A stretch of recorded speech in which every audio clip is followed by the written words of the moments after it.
Hello everyone, কেমন আছেন সবাই? সবাইকে স্বাগত জানাচ্ছি মিতুস কিচেনে।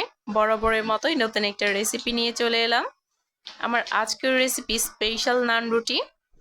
আর এই রেসিপিটা কিন্তু একেবারেই সহজ, সবথেকে সহজ পদ্ধতিতে সকল টিপস সহ এই রেসিপিটা আমি আজকে আপনাদের সাথে শেয়ার করছি।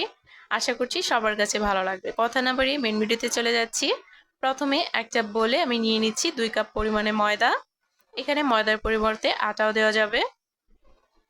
তারপর এখানে আমি দিয়ে দিব গুঁড়া দুধ। গুঁড়া দুধটা দিলে কিন্তু নান রুটিটা খেতে ভীষণই ভালো লাগে। এখানে আমি প্রায় 2 টেবিল চামচের মতো গুঁড়া দুধ দিয়েছি। স্বাদ মতো দিয়ে দিয়েছি লবণ, আর দিয়ে দিব চিনি। চিনি দিয়েছি এখানে আমি প্রায় 4 টেবিল চামচের মতো 2 কাপ ময়দার জন্য।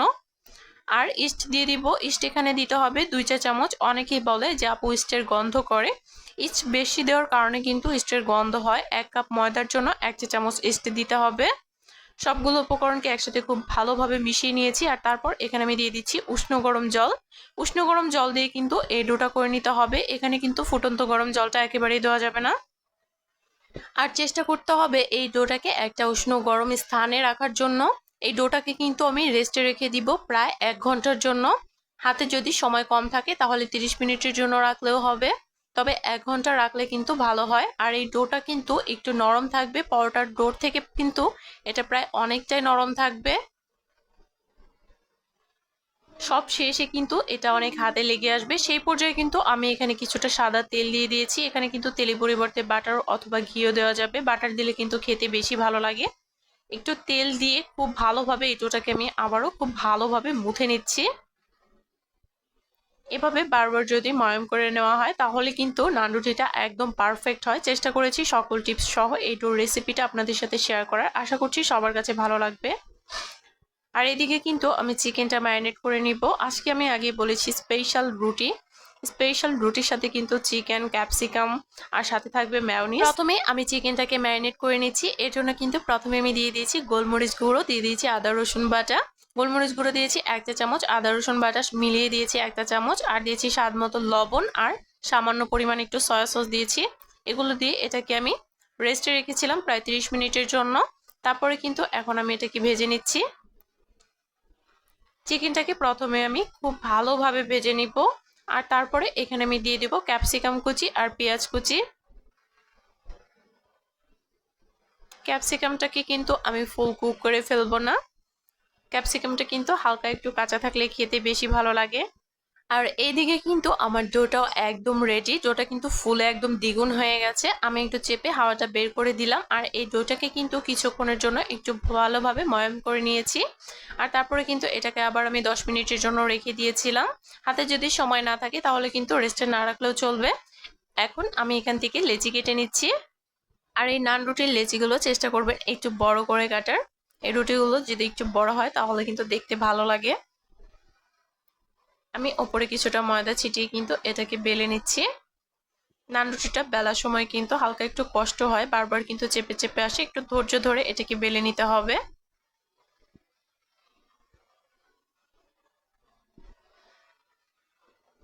রুটিটা আমি বেলে নিয়েছি। এখন এর মধ্যে আমি দিয়ে দিব বাটার।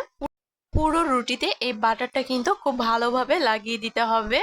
এখানে বাটারের পরিবর্তে তেলও দেওয়া যাবে, তবে বাটার দিলে কিন্তু রুটিটা খেতে বেশি ভালো লাগে। এই তো সম্পূর্ণ রুটিতেই কিন্তু আমি বাটারটা লাগিয়ে দিয়েছি। এখন এখান থেকে আমি ভাঁজ দিয়ে নিব। আর উপরে যে এক্সট্রা ময়দাটা আছে সেটা কিন্তু ছেড়ে ফেলে দিতে হবে। আর একটা স্টিলের প্লেট নিয়েছি। প্লেটে কিন্তু আগে থেকে আমি বাটারটা ব্রাশ করে নিয়েছি। তার উপরে কিন্তু আমি রুটিগুলো বসিয়ে দিলাম। এখানে আমি 2টা রুটি বেলে নিয়েছি। 2টা রুটি একসাথে কিন্তু আমি বেক করে নিব। আমি ভেজেও দেখাবো। এটা কিন্তু সরাসরি প্যানের মধ্যে ভেজেও বানানো যাবে, কিন্তু এটার টেস্ট কিন্তু অন্যরকম আসবে। এটা কিন্তু খেতে একদমই পিৎজার মতো লাগবে। রুটির ওপর দিয়ে আমি কিছুটা পেঁয়াজ কুচি সাজিয়ে দিচ্ছি।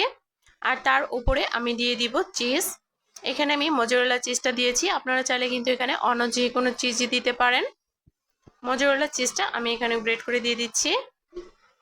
আমি এখানে চিজের পরিমাণটা একটু কমই দিয়েছি। যারা চিজ লাভার তারা কিন্তু এখানে ভরপুর চিজ দিয়েও এটা বানিয়ে নিতে পারেন।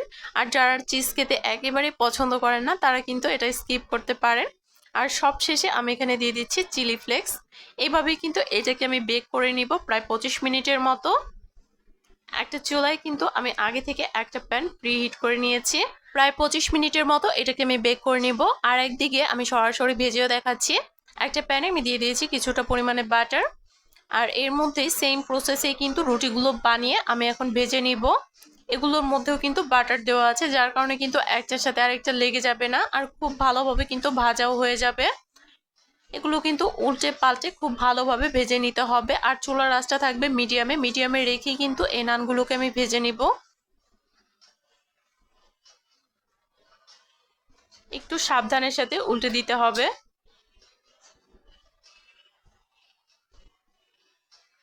একটা সাইড কিন্তু আমার হালকা একটু ভাজ হয়ে গেছে।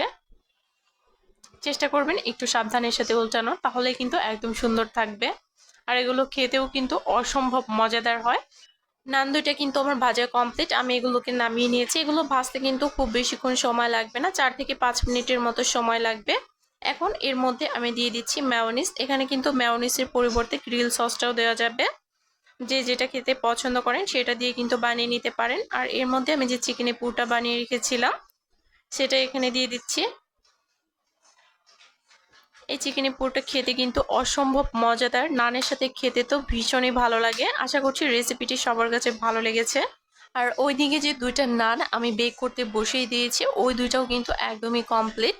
একটু দেখিয়ে দিচ্ছি, ভেতরটা কিন্তু লেগে যায়নি, ফাঁকাই রয়ে গেছে, যেহেতু অনেকটা পরিমাণ বাটার আমি দিয়ে দিয়েছিলাম। আর উপরটা কিন্তু হয়েছে একদমই চিজি। যারা চিজ খেতে পছন্দ করেন তারা কিন্তু উপরে আরো বেশি পরিমাণ চিজ দিয়ে এটা বানিয়ে নিতে পারবেন। দেখতে পাচ্ছেন কতটা সুন্দর হয়েছে। এখন এর মধ্যেও আমি দিয়ে দিব সেই মেয়োনিজ আর চিকেনের পুরটা। আর এই নানগুলো খেতে কিন্তু অসম্ভব মজাদার। সবাইকে বলবো একবার হলেও এটা ট্রাই করে দেখা উচিত। ভিডিওটি কেমন লেগেছে অবশ্যই কমেন্ট করে জানাবেন। আর ভালো লাগলে অবশ্যই একটা শেয়ার দিয়ে দিবেন। আর যারা যারা এখন আমার চ্যানেলটি সাবস্ক্রাইব করেনি, সাবস্ক্রাইব করে পাশেই থাকবেন। আর যারা অলরেডি করেছেন তাদেরকে অসংখ্য ধন্যবাদ। একটা নান আমি একটু ছিঁড়ে দেখিয়ে দিচ্ছি ভেতরটা কতটা সুন্দর হয়েছে, একদম সফট, তাই না? সবাই ভালো থাকবেন।